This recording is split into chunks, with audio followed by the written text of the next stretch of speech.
So hi everyone, welcome to the 2020 Ascend Congressional Debate Demo Round.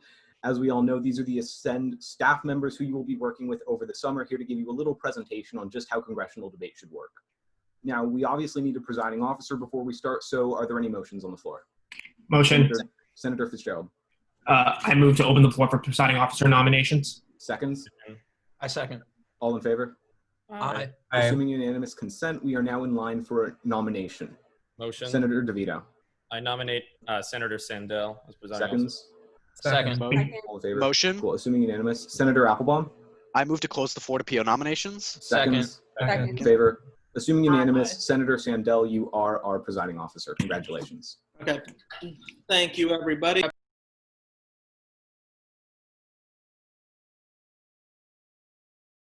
Just a little bit for me before we get started. So first off, thank you everyone for electing me to be your presiding officer in this session. Just a bit of procedural stuff before we get started. I'll recognize speeches in direct cross based on randomness at first, and once it has been established, precedence followed by recency. When I recognize speakers and questioners, please just hold a hand up or a placard to your camera. To accommodate for this online setting, I'll be showing you time signals through hand signals. So when 2 minutes have elapsed and there is 1 minute remaining, I'll hold a 1 up to the camera. When 2 minutes and 30 seconds have elapsed and there are 30 seconds remaining, I'll hold up a C to the camera. When 2 minutes and 55 seconds have elapsed and 5 seconds are remaining in your speech time, I will hold up a 5. When we are at 3 minutes and 5 seconds, I'm gonna hold up all 10 fingers and do a countdown from 10. At 3:15, I'll have no choice but to cut you off as we begin with direct cross. And speaking of direct cross, we will be doing direct exit, 30 seconds on all speakers. First F, first neg will be 4 cross-examiners, and then everything after that will be 2 cross-examiners. The time signals for that will be pretty simple. At 25 seconds elapsed, I'll hold up a 5 and count down from 5. When we get to the end of the 5 count, I'll have no choice but to either move on to the next direct cross-examiner or just end the direct cross-ex session. So when I'm picking questioners, I will pick one speaker to question, and then in the chat, I will message the chamber for who goes next.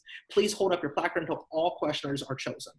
And last, but most certainly not least, we are all senators. Please respect the title that you have earned and your colleagues have also earned. So please refer to each other as senators. This is the Senate.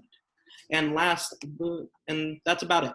I'll also be using my phone, but that's not that much. So with that being said, we are in line for debate on a bill to halt arms sales to Saudi Arabia.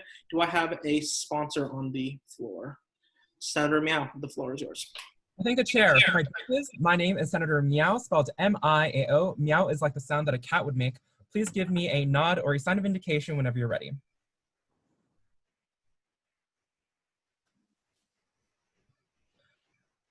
On August 9th of 2018, dozens of Yemeni mothers said goodbye to their children for the last time. Around noon that day, a Saudi airstrike hit a school bus on its way to visit a gravesite, and 40 children died. The human impacts of the proxy war in Yemen are severe, but the reason they are so devastating is because American complicity has enabled Saudi Arabia to continue bombarding Yemen day in and day out. It is time for us to stop the bloodshed, and it is time for us to affirm.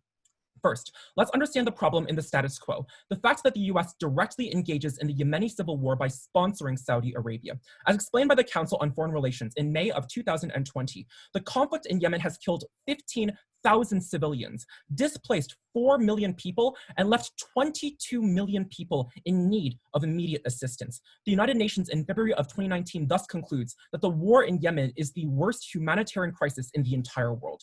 Here is why the United States is directly involved in that crisis. As explained by CBS News in October 12th of 2018, Saudi Arabia is the largest beneficiary of American foreign arms exports. They take up 20% of all American exports, and they directly benefit from hundreds of billions of dollars of arms that the US sends to them every single decade.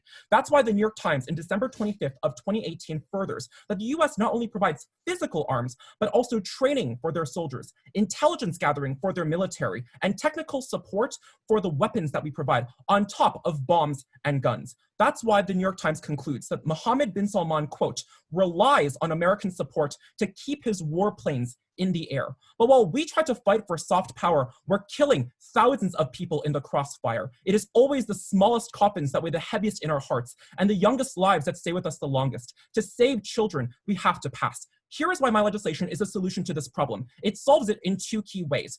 First is by taking away the largest source of arms. The Washington Post reports on March 6th of 2019 that American and British munitions sent to Saudi Arabia have contributed to over 1,000 killings and injuries of Yemeni civilians on the ground. If we take away their arms by passing this legislation under Section 1, we're guaranteeing that in the long run, Saudi Arabia will not be able to continue to carry on these war crimes. But secondly is sending a very powerful and symbolic rejection of the war in Yemen. The Council on Foreign Relations, in a separate article from August 7th of 2017, explains that sanctions are imposed to coerce, deter, punish, or shame. Today's legislation is principally analogous because passing it is going to sanction Saudi Arabia by taking away their military arms. We are directly, symbolically telling them that we not only categorically reject the warfare in Yemen, but the war crimes that are happening across the Middle East, along with the killing of Jamal Khashoggi. Overall, Saudi Arabia has abused our relationship and prevented America from moving forwards. If we want a peaceful and prosperous future in the Middle East, we have to affirm today's legislation. The negation may try to win this debate line by line, but they will lose this debate life by life. For the future of Yemen, affirm.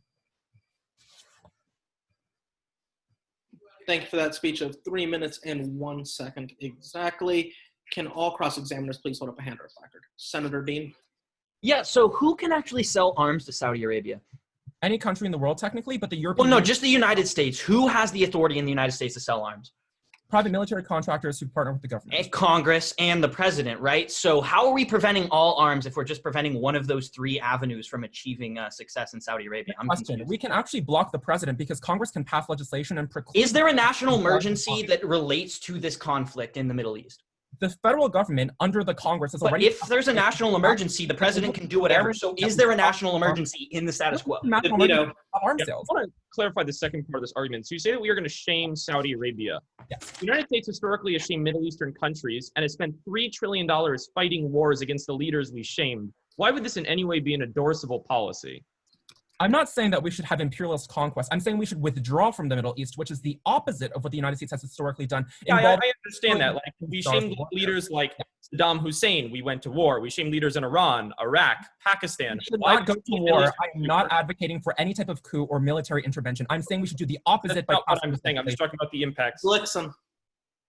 Senator Miao, is Saudi Arabia only participating in the Yemeni civil war, or do they have other aspects of participation in the Middle East? They have other aspects of participation, but the Yemeni civil war is the most severe one, and they spend $50 billion a year, according to the Brookings Institute in 2019. Sure, but does Saudi Arabia use their weapons for anything other than the Yemeni's war? Based on your speech, I think that they only attack Yemen. Yemen is the most severe one. That's why it's the worst humanitarian crisis. Theoretically, yeah, they spend arms in other places and they use military intelligence in other places. Can you give me one example of where else Saudi Arabia exhibits a military force? Sure. For example, they've been participating in Syria for a few years, but I think they've withdrawn. Okay, so if they're participating in other aspects of the Middle East and they're an ally, why should we alienate them? Thank you. That's all the time we have. Appelbaum, yours. So today's legislation doesn't only stop arms from going to Saudi Arabia, it also stops intelligence too, right? Okay, so when Saudi Arabia isn't getting their intelligence from, say, the United States anymore, what kind of countries do they turn to get their intelligence from? Themselves, because of the fact that other countries right now are already embroiled in the Middle East. They don't necessarily want to get involved with. Is their intelligence going to be the same quality, the same, basically the same volume that the intelligence that they could get from the United States? Like, wouldn't that actually hurt operations there that they try to? Get so much more leverage under this legislation, because in the case where they actually stop the Yemeni civil war. Okay, thank you. Now that is all the time we have for cross-examination. Thank you, Senator Miao. Seeing as that was a speech in the affirmation, all speakers in the negation, please raise a hand or a placard. Senator Fitzgerald, the floor is yours. I thank the chair. Good evening. My name is Jack Fitzgerald. Just give me a thumbs up when you're ready. Good for Ms. Farage, for Mr. Moretti, Mr. Gu, Ms. McLeaf, and I see Mr. Masieri. President Sandel? Awesome. I know it's hard to think that the Yemeni civil war could get worse. I know it's hard to look at the tens of thousands of innocent people buried by our bombs and even fathom the concept of worse suffering. But trust me, there is a scenario worse than the one we have now. And it's one where the US isn't giving Saudi Arabia the support it needs to safely fight the Houthis. Because this bill would put so many more innocent lives at risk. Stand with me and negate. Now, in a lot of ways, I think Senator Miao and I are on the same page. I think we both agree the most important thing we should all be frameworking this debate on is protecting innocent lives. But this bill actually increases civilian casualties by decreasing the accuracy of Saudi Arabia's bombing systems.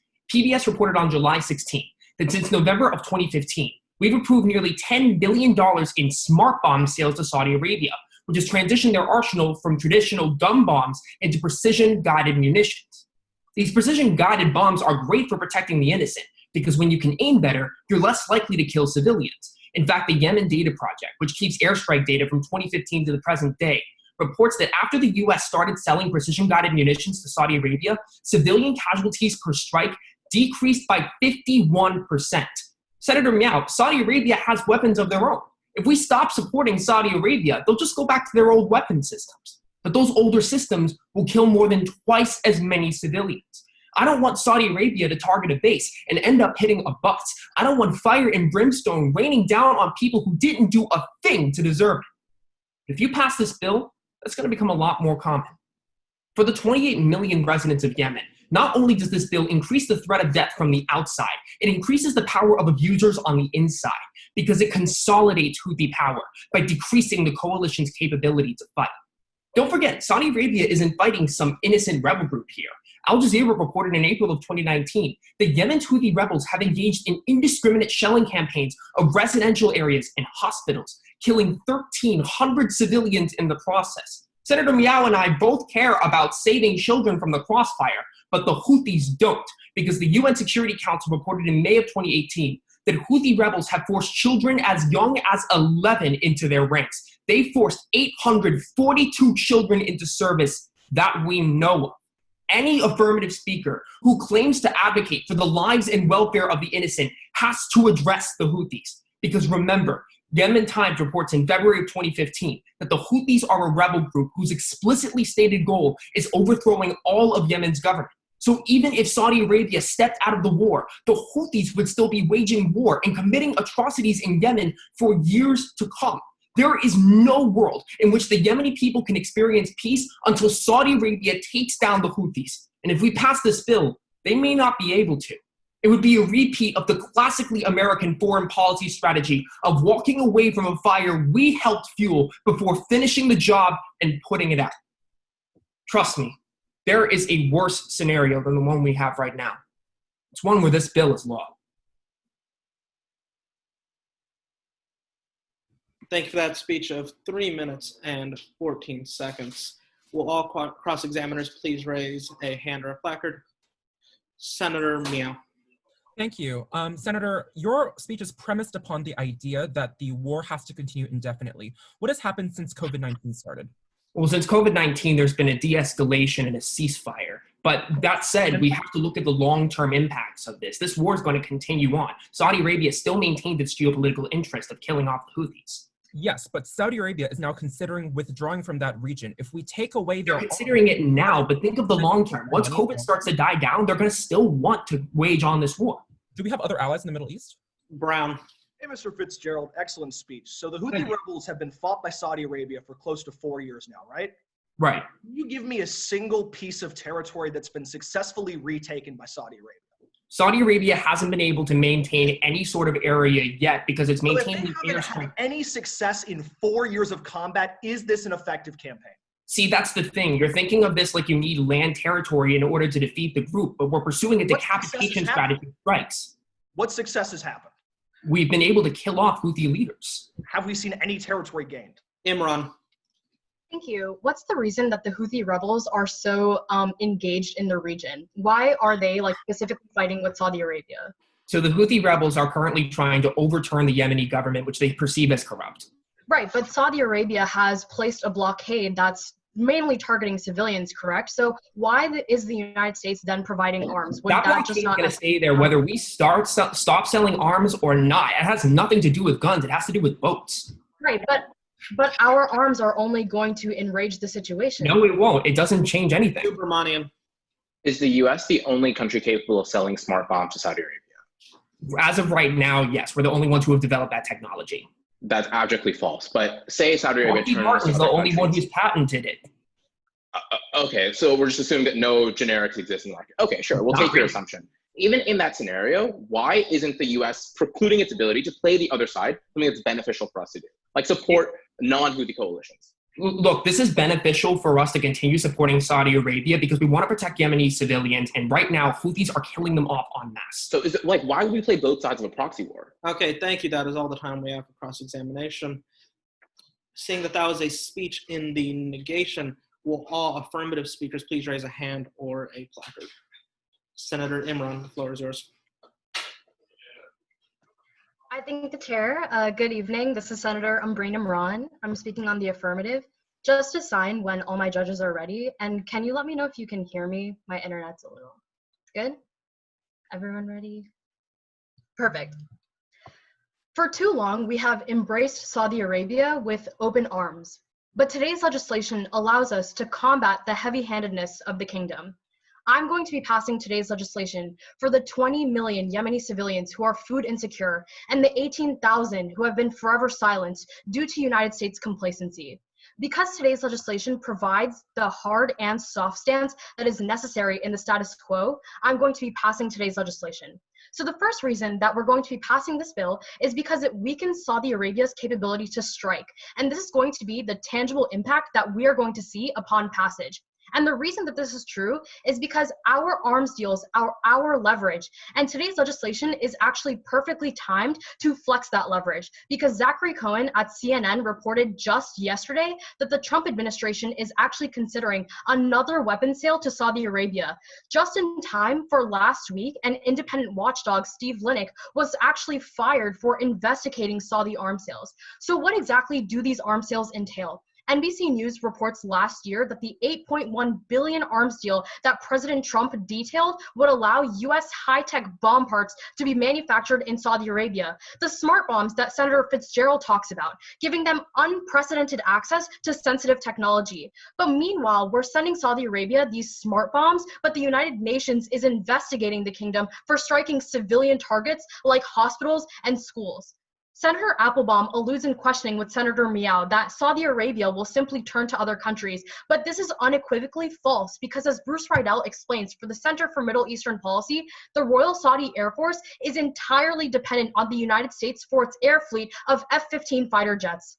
Saudi Arabia's airstrikes have hit markets and buses carrying summer camp students. But I say that it is never enough to only help the victims of war. We must also condemn its perpetrators. And that's where my second argument comes in. Today's legislation's symbolic stance is equally as important as its tangible stance. And this is because we have given Saudi Arabia everything that they want. We left the Iran deal. We've stood by while they've imprisoned loyalists and cracked down on free speech after the killing of Jamal Khashoggi. Bruce Riedel at the Brookings Institute explains just last month that Saudi Arabia is vulnerable right now because its economy is collapsing due to COVID-19. Yet their blockade is wreaking havoc in Yemen, where 80% of the population is in need of humanitarian assistance and 2/3 of the population is malnourished. Only 1/2 of Yemen's hospitals are functioning due to Saudi bombs. But the corporate world in the United States is also tired of the kingdom because, as the Washington Post explains on October 15th of 2018, after the killing of Jamal Khashoggi, 3 major Washington lobbying firms severed ties with the kingdom, which plowed $27 million into lobbying just that year. It's time that the United States puts its money where its mouth is. It's time that we end our warm embrace with Saudi Arabia and meet them with a cold shoulder. Because today's legislation provides the necessary stances that the United States needs, I'm going to be passing today's legislation. Thank you for that speech at 3 minutes and 14 seconds. Will all cross-examiners please raise a hand or a placard? Senator DeVito. On the argument about the blockade, so Saudi Arabia's economy almost fell apart and they still maintain the blockade. The blockade will threaten millions of people. American drone strikes and arms have only endangered around 1,000. Does that mean that we are at best saving like 2 to 3% of the population of Yemen, even if it is still very important? I just want to be clear about what the affirmation can actually achieve. So I would argue that because arms sales are the main reason that the Saudi Arabia is wreaking havoc in the region, today's legislation is going to provide. Yeah, so who was responsible for the 2017 arms sales, Congress or President Trump? President Trump Cool. So we're not President Trump, right? We're Congress. Right. So what happens if we pass this bill and tomorrow Trump is like, hey, I want to sell more arms? So there currently isn't any accountability in the status quo. I would say that today's So legislation whoa. provides more If there's no accountability. accountability and today's bill does what? Like tells him we don't want him to? Like what accountability is passed? So today's legislation provides a check that doesn't exist. How in do the we status check quo. a There's no president harm in this to pass- case? There's no harm to passing this legislation Okay, because thank you. Trump That is is all the time we constantly have for cross-examination. The speaker may go back to mute. Okay, so seeing as that was a speech in the affirmation, will all negative speakers please raise a hand or a placard? Senator Dean, the floor is yours. Thank you. My name is Senator Jake Dean. I'm from Arizona State University, and I'll be the second speech in negation if everyone can just give me an indication when they're ready. Cool. This debate has been frustrating to listen to because basically, so far, all three speakers have completely misunderstood how the United States has sold weapons to Saudi Arabia, and this debate has been pretty much meaningless for the actual real-world implications of passing or failing today's legislation. So first, we're going to explore what this would mean for our literal relationship with Saudi Arabia, before second, realizing the Trump administration can sell weapons no matter what this Congress does here today, and that this legislation is perfectly meaningless. So first, passing this bill will immediately harm U.S.-Saudi relations, especially given the budget crisis that Senator Imran brought up. We can see that over the last 70 years, as the American Enterprise Institute explains in 2016, the United States and Saudi Arabia have led a number of allied missions, whether that was trying to fight the Soviets, whether that was intelligence work in North Africa, or whether more recently that was countering Iran and Shia influence in the Middle East. The United States and Saudi Arabia haven't always agreed, but their interests in the region have aligned.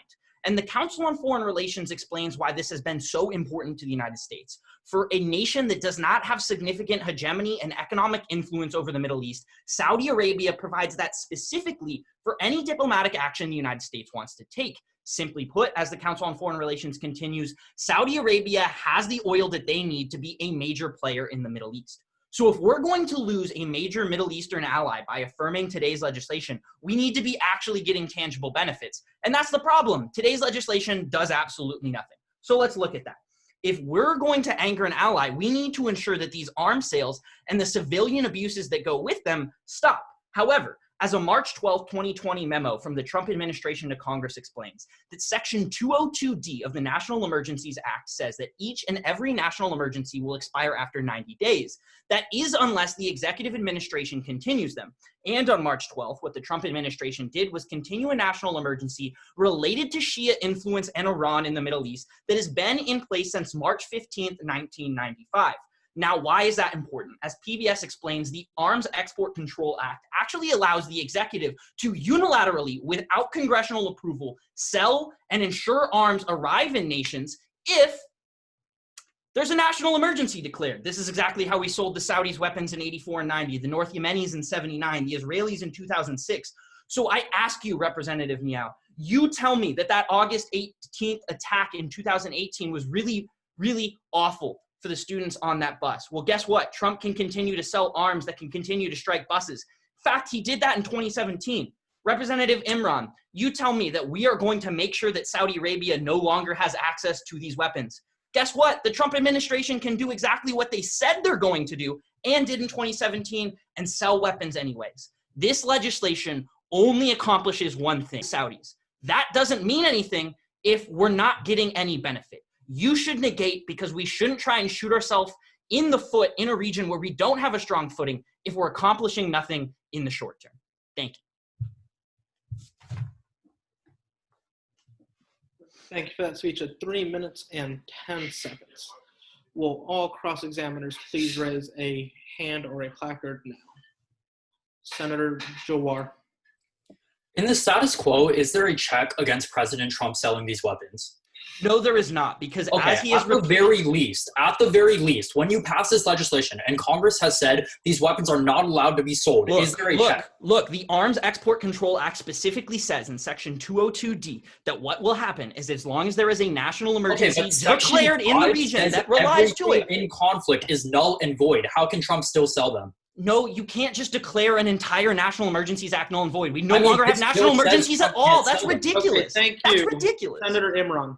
Thank you. Senator Dean, simple question. What's the harm of this legislation? The harm in this legislation is pissing off the Saudis, who have been a valuable ally in the region. Why The does benefit that is matter? nothing. Why does that matter if Saudi Arabia is What do you gain from passing the bill? All you gain from passing the bill is that Trump's going to be selling it instead of Congress. I don't see how that's a win. Today's legislation, as Senator Jhawar explained to you, is it provides an accountability mechanism. No, that doesn't do anything to change the National Emergencies Act. It clearly says in the National Emergencies Act and the Arms Export Control Act that as long as a national emergency that is related is declared, the president can sell arms. Thank you. He's going to continue. All the time we have for cross-examination.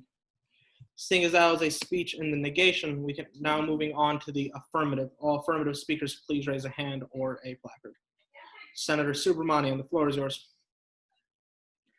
Thank the chair. This is Senator Subramanian, spelled long, but you can read it on my Zoom thing. But just ready whenever y'all are. Just give me a thumbs up. Waiting on McAuliffe and Goo. And PO ready too. Okay, not good.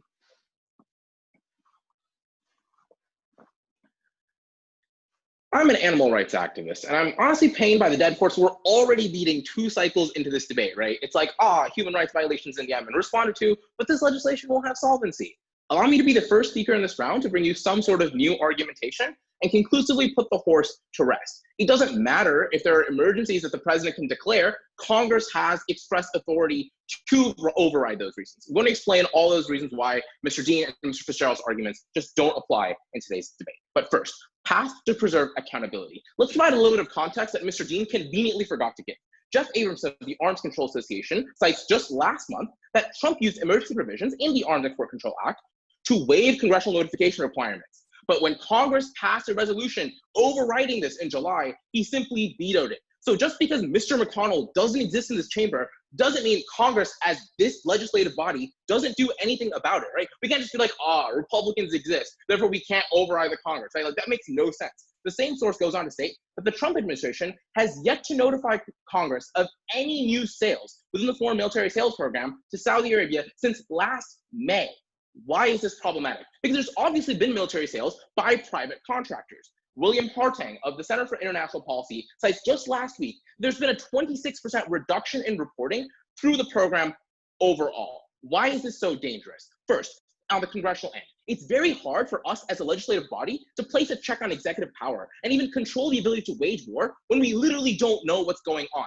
This sets a precedent to the executive. They can't just do whatever they want, extend emergency rules, and keep fighting wars that Congress has no express control over.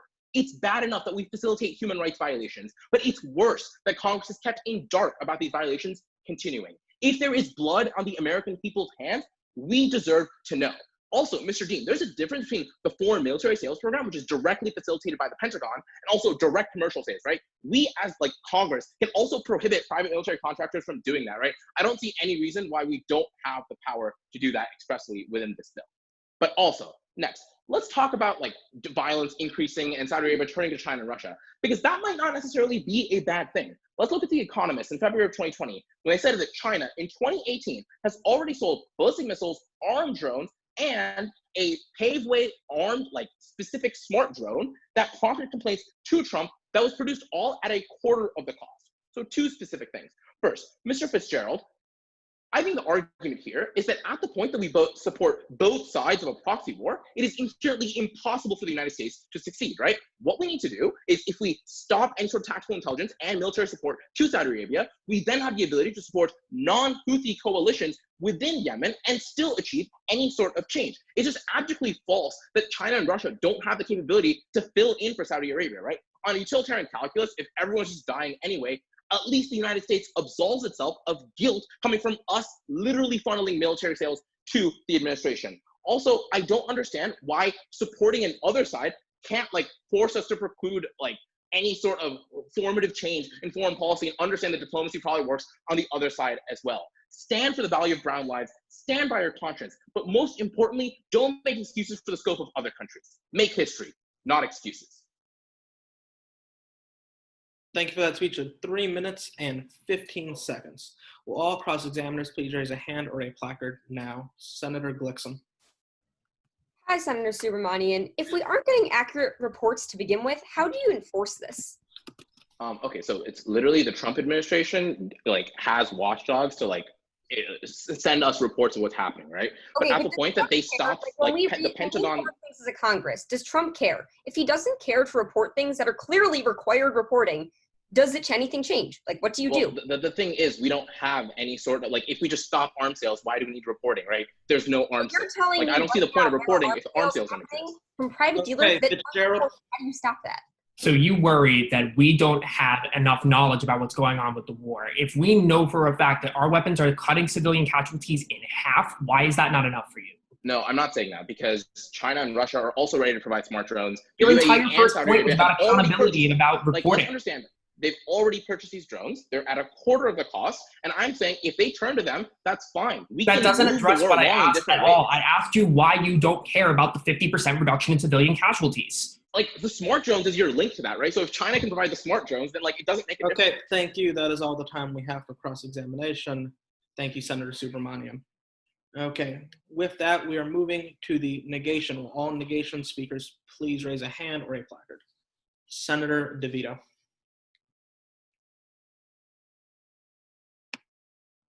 Howdy, can everyone hear me?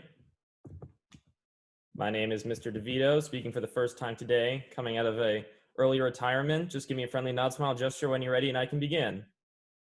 So we have PO, Parley, Judge 1, Judge 2, Judge 3, and Judge 4. Cool.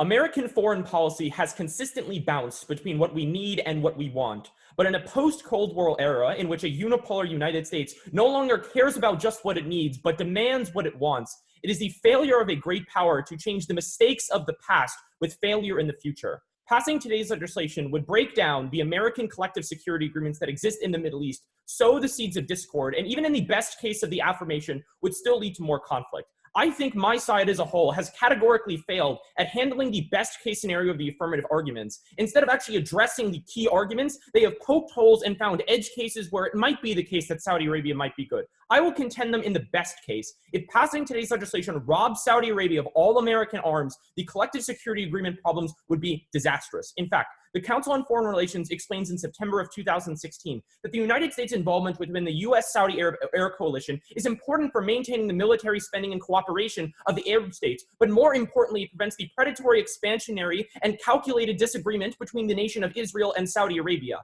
The problem is a weakened Saudi Arabia would only lead to their increase in assertiveness under the fear that they will be seen as weak. More importantly, it would also lead to a breakdown of the Arab Air Coalition. But the problem is, nations just won't give up and throw in the towel. In fact, they literally have the resources to do so. In fact, a report by Newsweek explains in 2018 that fearing American arms sales and inconsistent deliberations led to Saudi Arabia building up $87 billion in armaments since 2013. The assumption of the affirmative is that Saudi Arabia takes all of their guns and uses it the immediate moment they're sold. But in the medium to long term, they still get used, meaning that Representative Miao's argument in the medium to long term is simply untrue, but also means that Senator Subramanian's argument is not relevant in the round either. But importantly, what happens when you pass? By breaking down collective security, not only do you sow the seeds of discord within the Arab Air Coalition, you lead to competition against Iran. In fact, the Heritage Foundation furthers in December of 2018 that fearing a weakened Saudi Arabia would mean that the United States would be more vulnerable to Iranian attacks by the Houthis inside of the Red Sea, would lead to increased expansionary and encroachment policies as Iran tries to take advantage of the weakened position,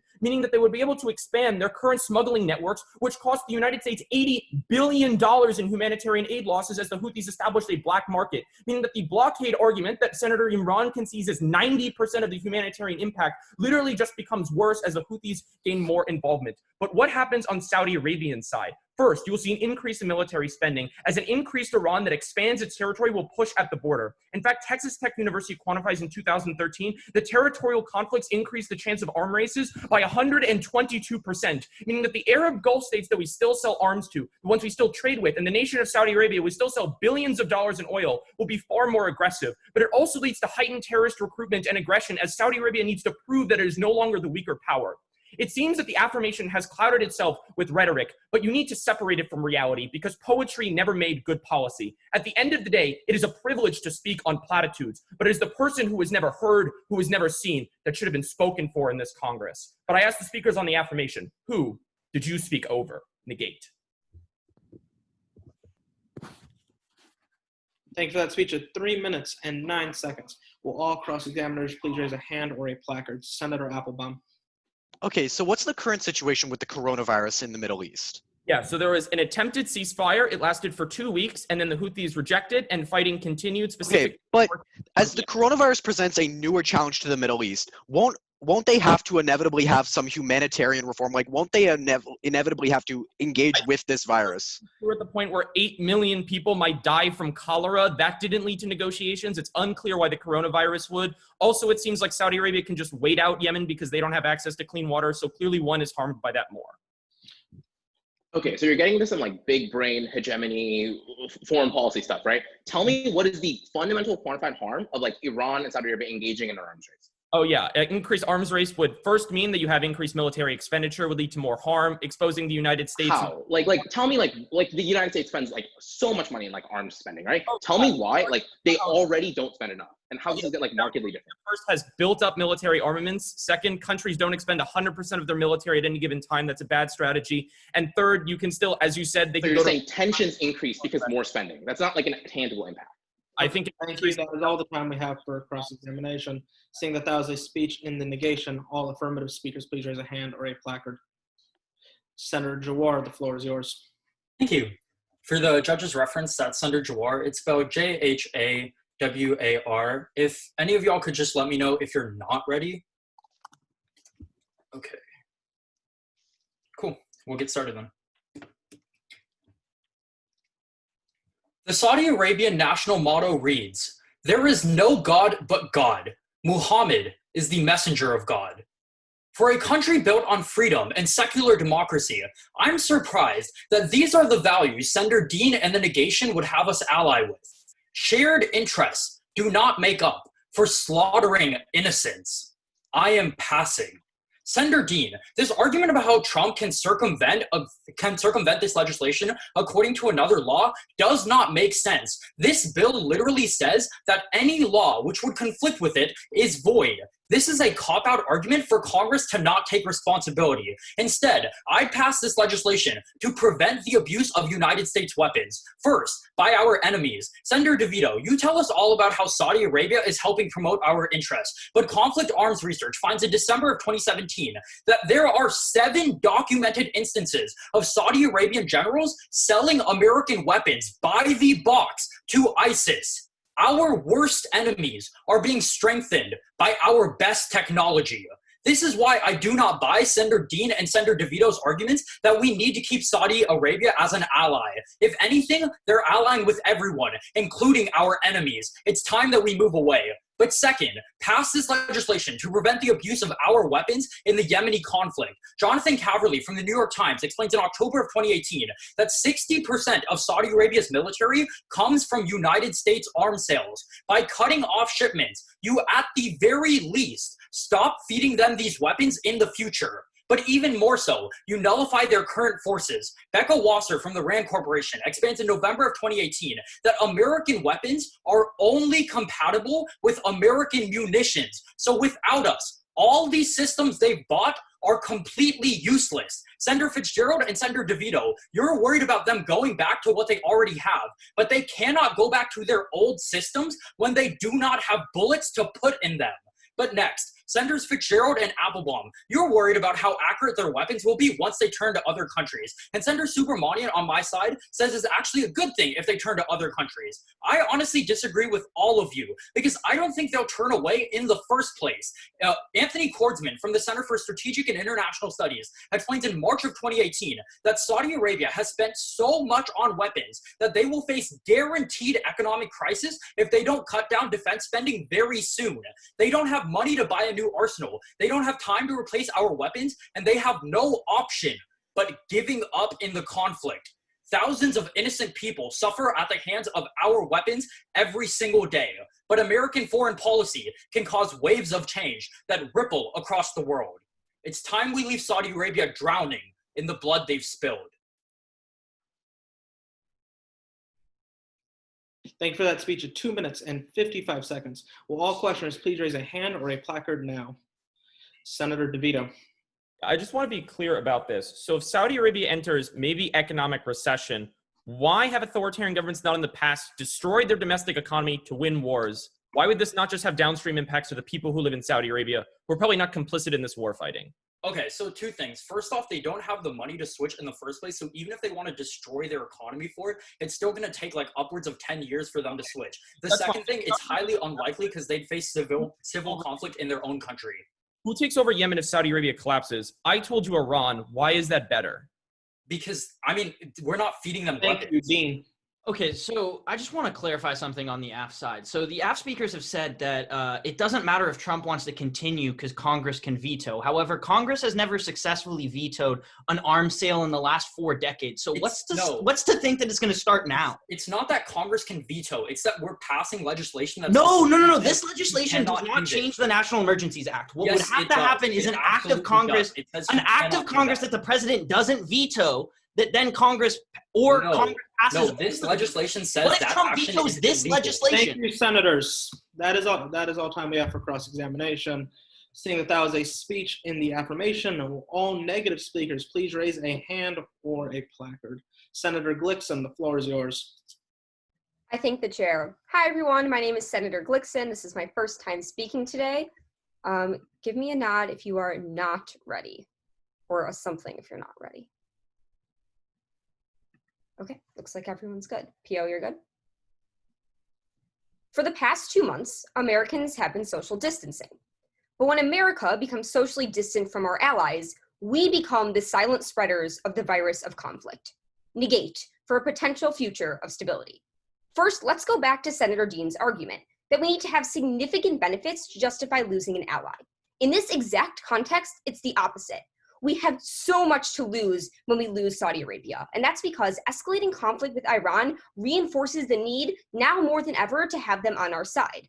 To believe Senator DeVito's argument, we have to understand how Iran will actually act if they're emboldened. Luckily, they do so in the status quo. According to Alyssa Rubin, the New York Times in March of 2020, in the days since the American airstrike on March 12th, Hezbollah forces have retaliated with rocket attacks on American bases, wounding 3 Americans. The attack came less than 3 months after a similar rocket attack killed an American contractor in Iraq. Since General Soleimani's death, we've been attacked almost 12 times by Iran's forces. So Representative Subramanian, there are tangible impacts to this legislation. Literally, we have already lost American lives because Iran is emboldened. In Representative DeVito's world, where Saudi Arabia doesn't have any way to leverage Iran's action, they're only emboldened to take more violent acts, to continue to attack United States forces. Now, Representative Jhawar argues they're just going to give up in this conflict. If they do so, then Iran runs over the Middle East, killing not only our soldiers, but innocent civilians. Now, Representative Fitzgerald is right, that they could repurpose old weapons, and that's also an inherent risk, because if we decide to alienate our ally today, when we've just barely escaped the brink of war with Iran months ago, they're not going to repurpose weapons in our favor.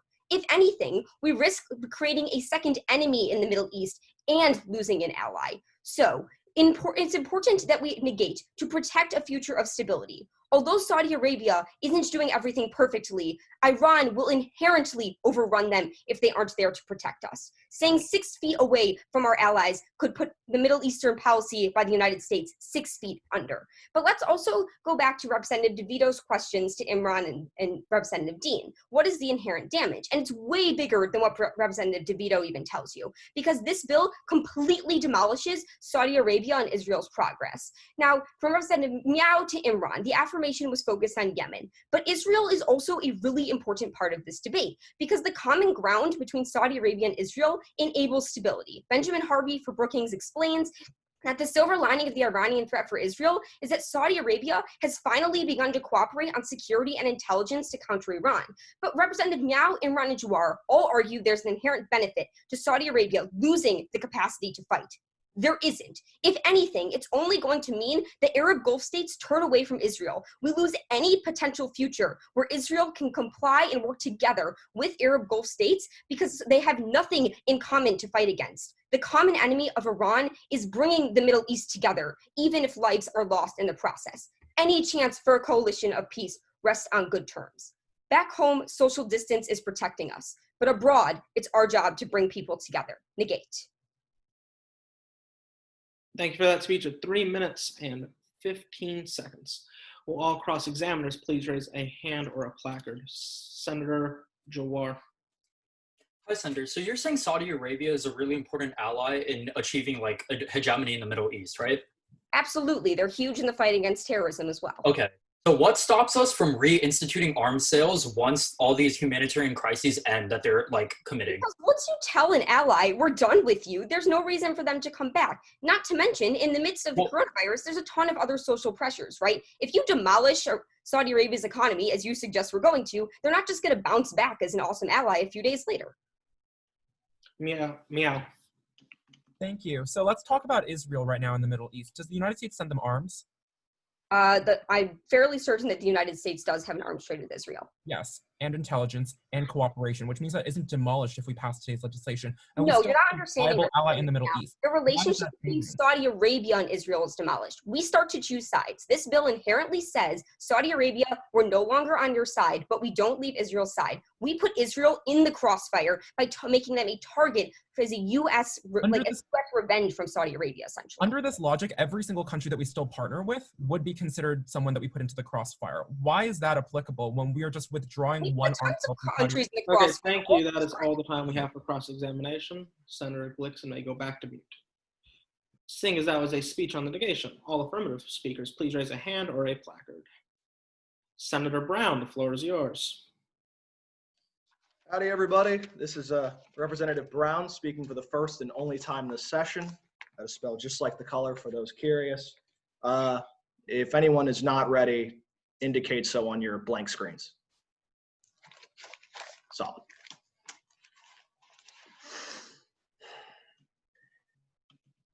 In any debate about American presence abroad, it is easy to throw around civilian casualties as a statistic. It is harder to see the names and faces behind those percentages when we are the ones sponsoring their suffering. For too long, Congress has idly sanctioned the human rights violations of the Saudi state under the mentality that if we aren't pulling the trigger, it doesn't matter that we're building the bullet. This is our chance to change that.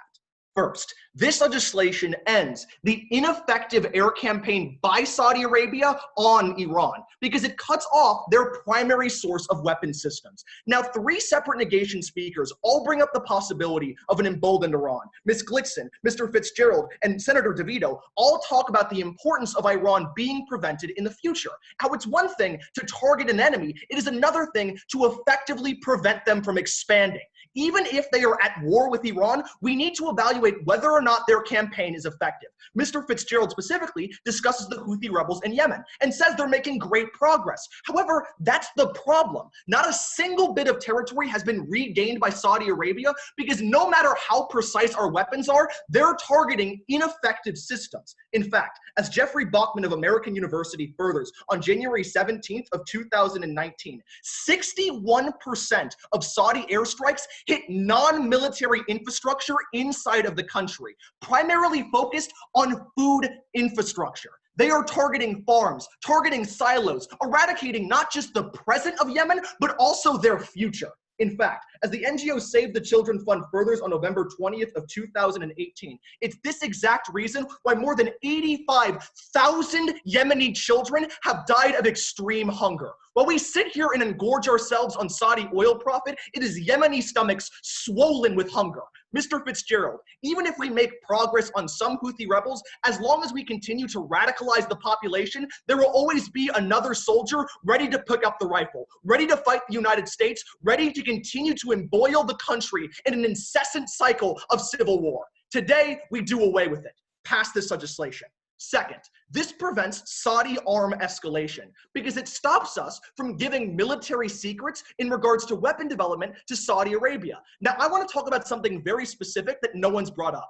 How our existing arms deals are changing the nature of this relationship. New York Times furthers on May 8th of 2019, noting that for the first time, we gave Raytheon, a major defense contractor, the ability to share their technology and how they develop weapons with Saudi Arabia. What that means is that in in the future, we're not only sacrificing existing leverage, we are giving Saudi Arabia the ability to wage their own war independent of our interest. Mr. DeVito, if we truly want to stop an arms race, we need to prevent them from gaining the capacity to gather arms in the first place. You are arming Saudi Arabia, another nuclear state in the region, destroying future stability. Do not treat the region as a chess match. This is finally our chance for the more than 100,000 nameless faces that aren't here to tell their story to give more than 28 million Yemeni citizens still fighting a chance. Write them a new chapter. Pass this legislation. Thank you for that speech of 3 minutes and 11 seconds. Will all cross-examiners please raise a hand or a placard? Senator Fitzgerald. Hi. Thank you. So you say that civilian casualties radicalize the population and make the conflict worse, right? Yes. So if Saudi Arabia goes back to their old systems and civilian casualties double, wouldn't that conflict increase? So I wouldn't say so, no, because Saudi Arabia waging this war is dependent Wait, on your link is that civilian casualties increase radicalization. Representative Fitzgerald, the problem is we were giving them the prior weapons prior to smart bombs as well. We have been This isn't addressing my question. Like you're saying that the link is civilian casualties, and if civilian casualties increase, conflict gets worse. We have been the source of all arms for Saudi Arabia. That's my point. Glickson. Senator Brown, does ISIS lead with territory or ideology? Excuse me? Do they lead with territory or ideology? Does ISIS need to own land? Oh, ideology generally, but territory also helps. Okay, so even if Saudi Arabia hasn't gained back any territory, is that even a metric of whether or not they've been as successful in defeating ISIS to any extent? Well, territory is important for profit through oil fields, which guarantee they gather. Wait, I thought we aren't supposed to be bought out by Saudi oil profits. That's been like the affirmation's big thing. I'm not saying Saudi oil profits. I'm talking about terrorist groups. That's an Okay, so either way, though, we could still say they made success without territory. Thank you. That is all the time we have. Motion. Cross-examination. Yes, Senator Dean. I move to suspend the rules to extend questioning by a minute. According to the National Speech and Debate Association's rules and regulations, there is no such thing as a suspension of the rules. Sorry, Senator Dean. Yeah, I can try. Okay, seeing as that was a speech in the affirmation, will all negative speakers please raise a hand or a placard? Let's try that one more time. Will all negative speakers please raise a hand or a placard? Unfortunately, I don't see any, and the chair highly, highly frowns upon a one-sided debate. But with that being said, we must move on to the affirmative. Will all affirmative speakers please raise a hand or a gavel? Senator Appelbaum, the floor is yours.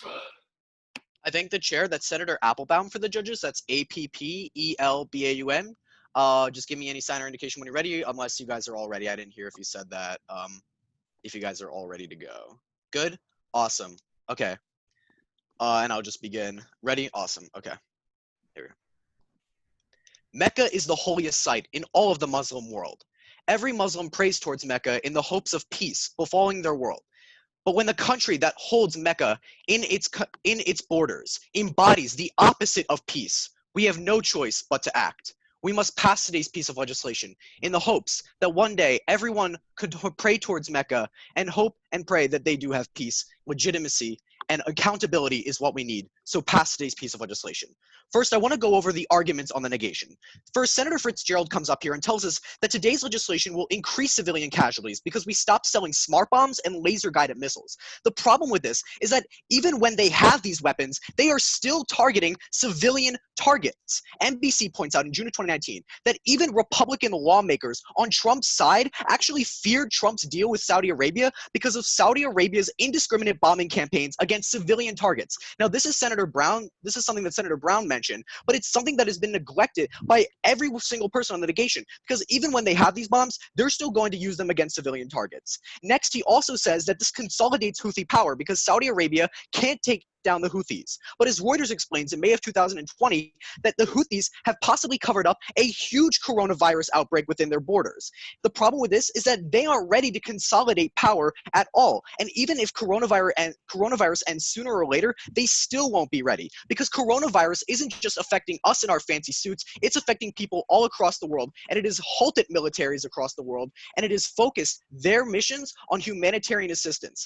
And as And as Senator DeVito brings up, the Saudi Arabians are going to increase their aggressiveness if we pass these piece of legislation and actually going to promote an arms race. The problem with this is that, as CNN explains in September 2019, that the billions that they spent on state-of-the-art air defenses was completely a waste because of the 5% of the oil supply in Saudi Arabia, of the global oil supply that was destroyed by letting in those bombing campaigns to target those facilities, which the Saudi Arabians were completely unprepared for. So the problem is they're not ready at all to increase their aggressiveness. They don't have the capability at all to be able to stop the Iranians or any other actors in the Middle East from attacking them. They will not be ready at that point. Next, Senator Glickson says that Iran will run over Yemen, and that's because the problem with this is that Iran is facing its own humanitarian crisis with coronavirus, something that every single negation speaker has ignored. In fact, according to the European Council on Foreign Relations, in March of 2020, Iran is the epicenter for the coronavirus in the Middle East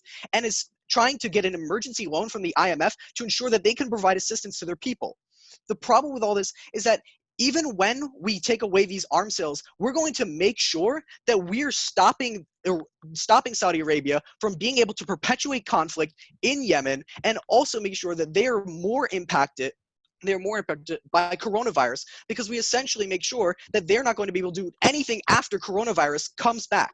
So in order to be able to actually promote peace in the Middle East, we need to make sure that Saudi Arabia does not have the capability or capacity to continue to target civilians, to continue to target schools, hospitals, all these mosques. It's important that we pass these piece of legislation and finally bring peace to the Middle East and make sure that millions can instead of praying for peace, live in peace. Thank you. Thank you for that speech of 3 minutes and 8 seconds. Will all cross-examiners please raise a hand or a placard? Senator Glickson. So if Iran is willing to attack us in the middle of the COVID crisis, why not Yemen or anyone else? Even Iran is going to have to inevitably face the fact that coronavirus is going to only get worse. Once it does, they're going to have to scale that back. Right, but Senator Appelbaum, I gave you 12 examples of attacks that have recently happened, all during the COVID crisis, all by Iran. Why are you telling me? We're in the early stages of the coronavirus. The coronavirus is only going to get worse. That's the problem with that, because Iran is going to eventually have to switch to humanitarian assistance. Why does Republicans fearing Trump's arms sale to Saudi Arabia rebut my argument at all about civilian casualties with guided missiles? No, they're fearing because Saudi Arabia has a terrible track record when it comes to actually targeting civilians. They're still targeting civilians, That's even not with what I their asked. smart How bombs, does that even with their rebut my argument about civilian casualties? Well, let me rebut it right now. The fact of the matter is that Republican lawmakers fear the indiscriminate bombings that the Saudi Arabians have committed. This is just a total nonsense. If even Republican lawmakers are afraid of the fact that these indiscriminate campaigns are killing civilians, not anything. It's the civilian casualties are still being targeted. Thank you. That is all the time we have for cross-examination. And thank you to the speaker. You may go back to mute. Are there any motions on the floor? Senator Miao. Move to previous question. Second. Okay. All those in favor, please say aye. Aye. Aye. Assuming unanimous, we will move forward with the previous question. Will all of those who wish to vote with the affirmative to today's legislation please raise their placard or hand? Okay, counting now. Everybody has their hands up? Okay, cool. 1, 2, 3, 4, 5. Is that 1, 2, 3, 4, 5? I count 5. All those on the negative, please raise a hand or a placard. For vote, today's legislation will pass. Congratulations to Senator Miao. So with that being said, are there any other motions on the floor? Senator Dean. I call for orders of the day. Senator Fitzgerald? Second. Okay, great. Assuming that there will be no contesting the vote to close Congress or orders of the day, that'll pass. Thank you, everybody, for a great, great demo round.